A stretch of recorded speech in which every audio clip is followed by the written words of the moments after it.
你大個出嚟做嘢之後呢，咁你每日嗰個活天期基本上都係差唔多，即係翻工放工做嘅嘢。咁可能你變相你一年嗰記憶點呢，就係得嗰幾個大嘅 event，可能就係你嗰幾次嘅旅行，就係你最多嘅回憶。咁所以點解就要 keep 住就係要去旅行，就係要儲呢啲咁嘅新嘅回憶。Hello，大家好，歡迎嚟到 Tipsy Thing 嘅 podcast。咁今日咧想同你傾下旅遊啊。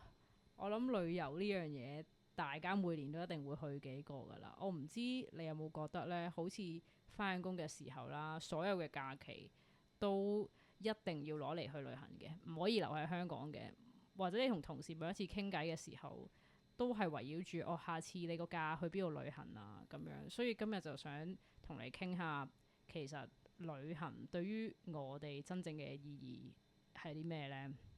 咁唔知你有冇啲咩睇法呢？係啊，呢個現象都係觀察到好多身邊啦，即係之前做嘢啲同事呢，都係個話題其實都離唔開講旅行啊，同埋都見到佢哋都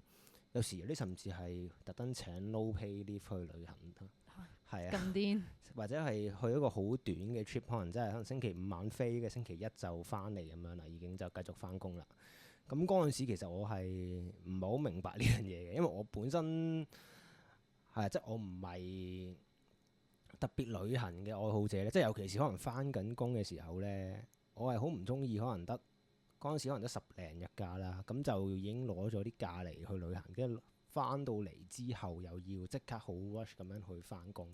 咁我自己其實唔中意呢個安排嘅。係啊！我有時甚至係覺得呢，本身請假應該休息噶嘛，但係呢，就係有種感覺就係去完仲攰過唔去，跟住翻到嚟，即係第一日翻到嚟公司就係超級唔在狀態咯，就淨係覺得個心就覺得啊幾時再下次放假咁樣咯。係嘛？但係如果你可能就咁請日假去喺屋企休息呢，又覺得好似嘥咗日假咁啊！即係如果唔係 plan 去做啲咩活動或者旅行嘅話，係啊係啊，咁所以其實對於我嚟講呢，我同你係有少少似嘅，因為譬如你睇 YouTube 嘅時候呢，我唔知旅遊 vlog 都係好 common 噶嘛，但係嗰啲 vlog 呢，又冇話特別好 get 到我嘅 attention，我真係好想睇啊，好想有個 to do list 啊，要去晒邊個地方，因為我身邊有好多朋友都係佢係心目中有個 list 嘅，可能我今次呢，呢個 summer 呢，我又要去歐洲，可能去冰島睇極光，跟住下個 summer 呢，我又要去美國睇 NBA 咁樣，即係心入邊係有個 bucket list，但係唔知點解就係冇咯。就係冇啊嘛。係啊，同埋都咁其實都可以分享下啦，即係我前嗰排就唔使翻工啦，咁我都 plan 咗個 solo trip 嘅，咁就係去韓國啦，釜山嗰邊。咁成個體驗就同之前有啲唔同啦，即係一來我唔係用自己翻工嘅假去旅行啦，即係嗰段時間就已經係冇嘢做㗎啦，或者成個月都係冇嘢做，咁我係只不過係抽中間一個禮拜時間就去咗個旅行咁樣，咁個感覺有啲唔同嘅。咁其實去之前其實我都有諗，即係究竟有冇需要去呢個 trip 呢？即係我都覺得好似有即係已經可能唔使翻工啦，即係長期都係休息緊啦。咁有冇需要再去旅行休息呢？或者本身啲諗法亦都好似 clear 咗咯喎，咁係咪真係需要有一個旅行去沉澱呢？即係我有呢啲咁嘅 question 咯。咁但係當然最後都 plan 咗呢個 trip 咁樣啦。係，我覺得對於我嚟講呢，雖然我就講到話，我對於旅行冇話有一個好特別大嘅期待，但係我覺得每一次去完旅行翻嚟，旅行對於我嚟講最重要嘅嘢就係佢會俾到一個新嘅 experience、新嘅體驗我，同埋一啲刺激咯。有時你喺香港就係你每一日我朝九晚五或者禮拜六日你都有去嗰啲地方去打波，跟住約 friend 食飯，一個太 routine 嘅時候咧，你就覺得時間過得好快，亦都好似冇經歷到啲咩。但係去旅行對於我嚟講就係每一次都係一定有一個新嘅體驗咯。首先個地方唔同咗啦，氣候唔同啦，飲食唔同啦，啲人嘅行為都會唔同咯，就係呢啲各方面嘅新嘅刺激就會令到我即係有一個 fresh start 咯。完咗之後，然之後同埋可能係會有啲 inspiration 咯。去完唔同地方，即係譬如可能可能簡單去個 cafe 咁樣，即係可能去你頭先話你去釜山啦，咁我之前去首爾都係有啲 inspiration 嘅，即係覺得原來人哋啲 cafe 係可以咁樣，有呢啲食物呢啲嘅 arrangement 咁樣，即係就會俾我睇到其實原來世界係可以即係同一樣嘢係會有好多唔同即係唔同嘅 practice 或者唔同嘅處理方法咁樣咯。咁不如都問下你啊，即係都上網都睇好多啦，即係可能唔同人去旅行都有唔同嘅習慣啦，即係可能有啲就習慣係 plan 嗰個成個 schedule 係好 full 嘅，咁或者佢係好中意計劃全部嘢，咁買飛啊、買機票啊、book 酒店全部都一腳踢嘅。咁但係有啲可能純粹係 free ride 嘅啫，咁就跟住人哋去。咁你係邊一種呢？即係如果你自己我本來咧就係嗰啲有 plan 咧，即係有晒成個 timetable，即係可能朝早9至10點要去邊度，跟住搭車要點樣搭，跟住會 search 晒嗰啲 Google Map。我本來係咁樣嘅，但係咧之後咧，我覺得呢個方法咧有啲太似旅行團咯，同埋你冇咗嗰個你去旅行其實就係想要一個自由嘅感覺啊嘛，而你又咁 restricted 就覺得好辛苦。但我之後就係慢慢變成一個大嘅框架咯，即係可能嗰一日。有3個地方要去，但係就唔會 fix 死自己話我一定要去到呢啲嘅行程，咁去唔到都冇所謂嘅，就我覺得唔會 miss 咗啲咩，因為始終你每一個行程都係一個新嘅地方啊嘛，咁就算你 miss 咗都冇乜嘢，咪下次再去咁樣咯。都係嘅，即係 for 我自己嚟講就，如果同其他人一齊去嘅話呢，我傾向都係 free ride 嘅，即係好多嘢，即係全部嘢都唔諗嘅，即係就算去邊食乜嘢，其實都冇乜特別大主見咯。但係啱啱經過完呢個 trip 呢，發覺係有少少唔同嘅，即係我同人哋去啦，即係可能2個或者3個去呢，同我自己一個去呢係有啲唔同嘅。即係如果係幾個人去嘅話呢，我係中意或者 prefer 係啲成個行程係比較 loose 啲嘅，即係可能真係唔好咁多嘢做嘅，或者係唔會特別 plan 咁，總之第二朝起身先算啦咁樣。咁但係今次我自己去，反而我發覺我係 plan 得多咗，即係好似可能都驚死嘅，即係好似第一次啦，始終我第一次自己一個去 solo trip 啦，咁又未去一個未去過嘅地方，咁變咗我變相要自己做好多功課咯，即係真係睇晒可能有啲咩地方啊，跟住特登去 search 啲旅遊片啊，即係以往係唔會特登去睇，亦都係唔會去諗嘅。咁但係今次係有同埋特登去用 Notion 去做咗個 plan 啊咁樣咯。咁呢個係我覺得幾唔同嘅地方咯，即係。我覺得就係喺你去 plan 嘅過程咧，你會了解咗個地方多啲。因為如果你好似你咁講啦，你平時同 friend 啊、屋企人去旅行都係 free ride 噶嘛，即係佢哋話要去邊你就跟，咁就變咗你去對個地方其實係冇乜太大了解咯。你淨係落車，跟住去嗰個地方影兩張相，食個飯又上翻車，咁變咗冇咁深。唔知你會唔會覺得就係冇咁深刻咯？嗰個體驗係會啊，即係可能好多時諗翻之前去過啲國家或者地方呢，好似都冇乜記憶點啊！即係去完就算，或者影咗張相就算，但係係咪真係熟悉個地方呢？或者係佢哋嗰個平時日常嗰個交通係點啊？佢哋個文化係點？好似都冇特登去深入去了解到咯，係。係，我覺得嗰個印象係冇咁 long lasting 咯。同埋其實我即係如果我自己嚟講呢，我係真係幾中意去搭下啲交通工具咯。因為之前上年啦去咗新加坡 training，再加business trip 咁樣，咁跟住呢，咁跟住多數呢，因為我哋可以 claim 的士噶嘛，咁但係呢，我就特登就去搭嗰啲地鐵咯。我覺得可以感受下做一個新加坡人去翻工咁感覺，覺得好神奇。因為有時我自己搭地鐵呢，我都會諗。如果係一個外國人嚟到香港，我搭去呢啲站會有啲咩感覺呢？跟住我就將呢個感覺搬去上次新加坡嗰個 trip 度咯。跟住我就覺得係就係因為你啲交通工具好似令到我真係融入咗嗰個地方，有一種好神奇嘅 experience 啊！係啊，即係如果你就咁搭的士咁點到點咁樣呢，你好似想像唔到嗰個城市係點樣樣。即係你純粹淨係知呢個車程係遠啲，可能10幾分鐘，嗰個就30分鐘。但係你 visualize 唔到成個城市係點。但係你搭地鐵好似望住個 map 咁樣呢，就好似真係知我由呢度去緊呢度，要呢度轉車咁樣呢，成個感覺係幾唔同下嘅。係，不過你講即係。有冇記憶點呢樣嘢呢？就係、我就 recall 翻之前同屋企人去嗰啲福岡啊、九州嗰啲咧，個記憶點咧係超級少，就係、好似 keep，因為係自駕遊啦。咁跟住就係每一次都係上車落車再上車落車，唔知點解長時間都喺個山入面咯。跟住好似我已經係有少少咧，呢個 trip 都唔係好耐之前去，但係唔知點解已經唔係好記得原來自己去過個咁嘅 trip 咯。然之後嗰啲食物又冇 plan 啦，跟住嗰啲地點又冇 plan 啦，淨係去行行企企揈下咁樣咯。咁跟住我覺得呢一個其實都係一個少少似係，如果咁樣嘅旅行咧，就係、一個少少可有可無嘅旅行咯。係咪咧？係啊，我作為你個屋企人咧，都覺得係對於嗰個 trip 係有啲模糊嘅，即係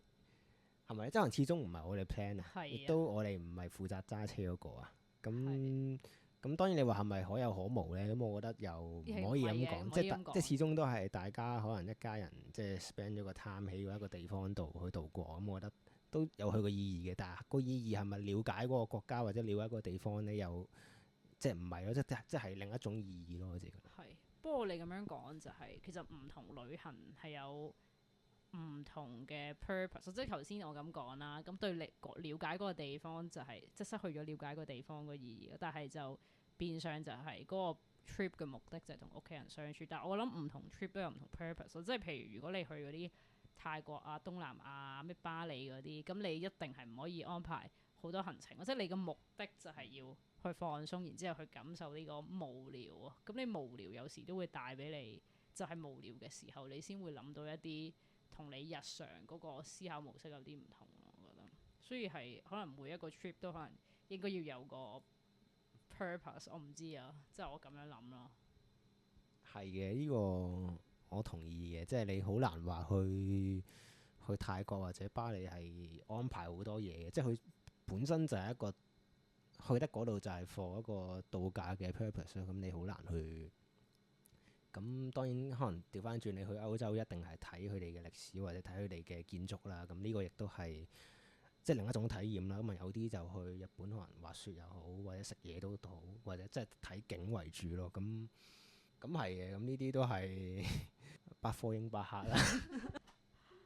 咁你覺得如果你去完你今次呢個 trip，因為你頭先話你去之前其實都冇特別話覺得自己需要去一個旅行，咁你對去旅行會唔會話有多咗啲嘅期待呢？因為我見你好似即係過往嗰幾年啦，可能一年先去得嗰一次旅行咁樣。係去之前同埋去之後嗰個諗法係會有少少唔同嘅，即係可能去之前係逼住去咁樣，或者覺得好似即係難得有個假期喎，點解唔去旅行啊？即係冇理由即係等遲啲好忙先話想去旅行噶嘛，咁變咗都好似焗住去 plan 咁樣咯。咁但係即係 plan 緊個過程，其實我都覺得係有少少唔同嘅，就係可能即係始終如果冇嘢做咧喺屋企，咁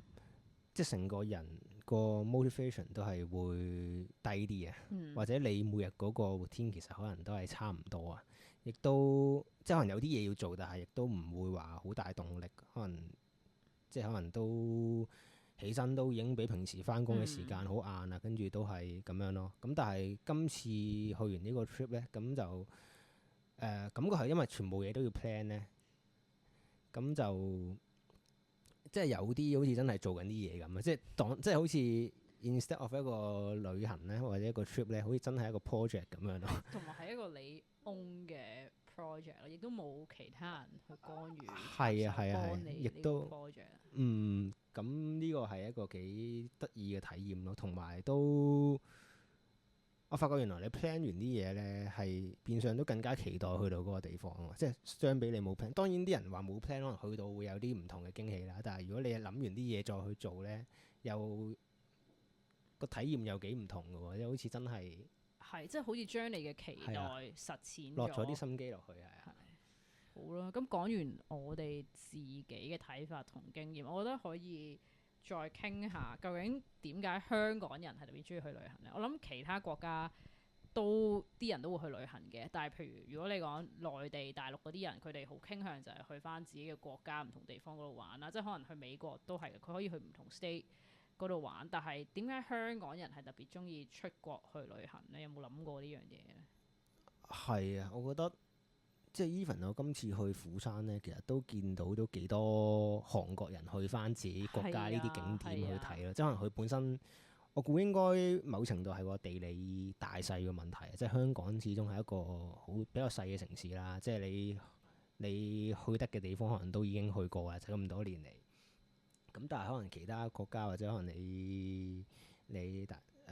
日本啊或者韓國，佢本身佢國家好大，咁佢有啲可能住喺城市嘅人都未去過海邊乜滯嘅，咁佢就可以即係趁呢啲假期就可以當一個 trip 咁樣去呢啲地方去體驗咯。咁變相香港就好似局限咗咯，佢個地理。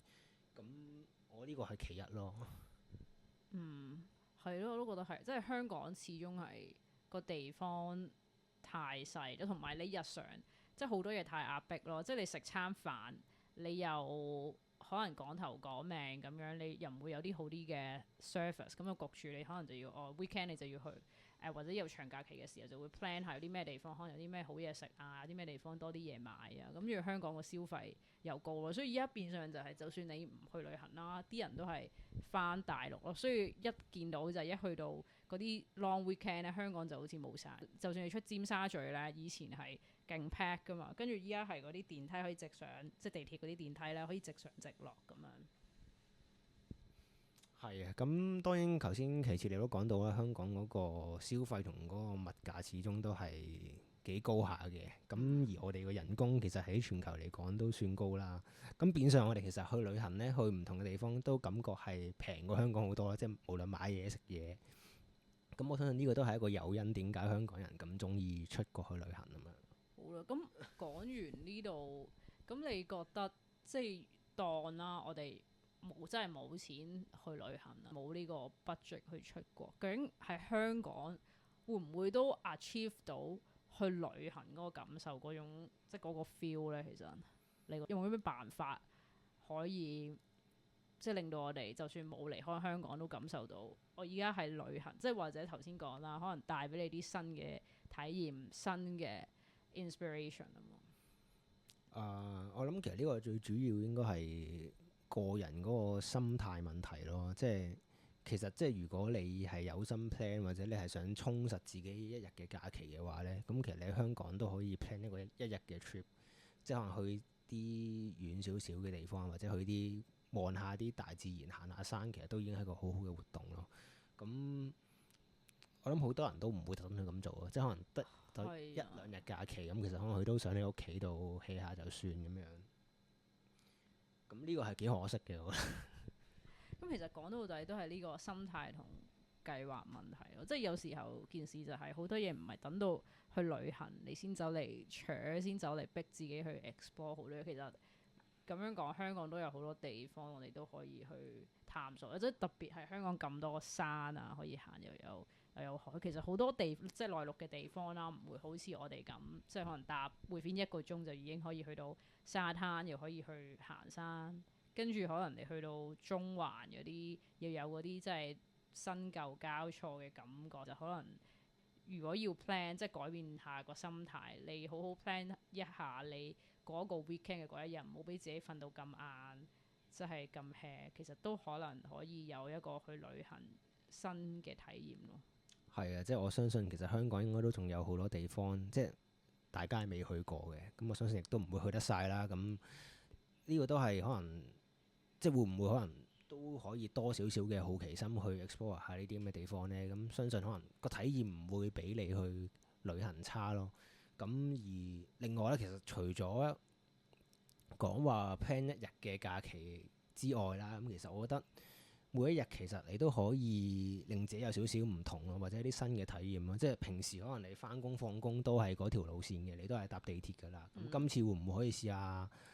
即係搭船過海呢，或者你搭巴士呢，即係真係坐下車咁去諗下嘢呢。咁或者你行一段路呢，即係行一條平時冇行過嘅路呢。咁其實我呢啲都係令到你自己個生活係多少少嘅趣味，或者有啲新嘅 insight 會俾到你咯。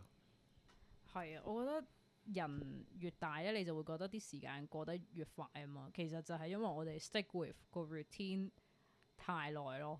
咁跟住只要係有少少唔同咧，我覺得都係有一種好 thankful 嘅感覺。即係舉個例啦，我可能每一日都會搭一架巴士去大學站，跟住再搭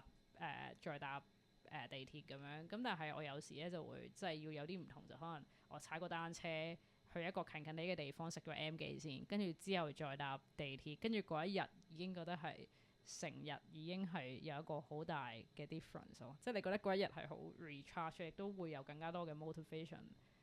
去做嘢。即係你翻工嘅時候特別係有幹勁咯。係啊，同埋我哋頭先即係開始呢個 podcast 前，我哋其實都講到啦，即係人越大咧，嗰個記憶點好似越嚟越少啊。係啊，即係感覺好似我哋其實睇翻我哋可能童年嗰十幾年咧，其實都係十幾年嘅啫喎。咁可能出咗嚟做嘢，可能加加埋埋都10年啦。即係可能你當你中學畢業，當你話而家做有啲人可能再年紀大啲啦。咁但係感覺好似之後嗰幾廿年嘅生活咧，都冇你童年嗰十幾年咁豐富喎。咁我覺得某個原因都係關，即係可能細個你好多嘢都未接觸過啊，對好多嘢都好有好奇啊。咁你所以咪好多新嘅嘢或者好多新嘅體驗，咁成個記憶你咪好似好飽滿、好豐富咁樣咯。係啊，因為我而家睇 Sarah 家姐個 BB，佢嗰日嚟咗我哋屋企啦。其實佢每一樣嘢對於佢嚟講都係新，佢都可以玩。就算即係我屋企有張升降台啦，佢都可以好開心咁樣玩咗10分鐘。其實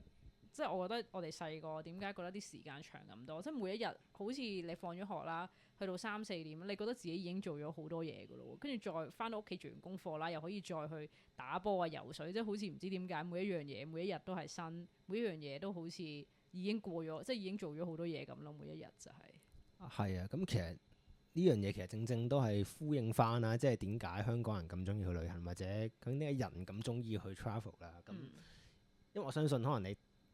你大個出嚟做嘢之後呢，咁你每日嗰個活天期基本上都係差唔多啊，即係翻工放工做嘅嘢。咁可能你變相你一年嗰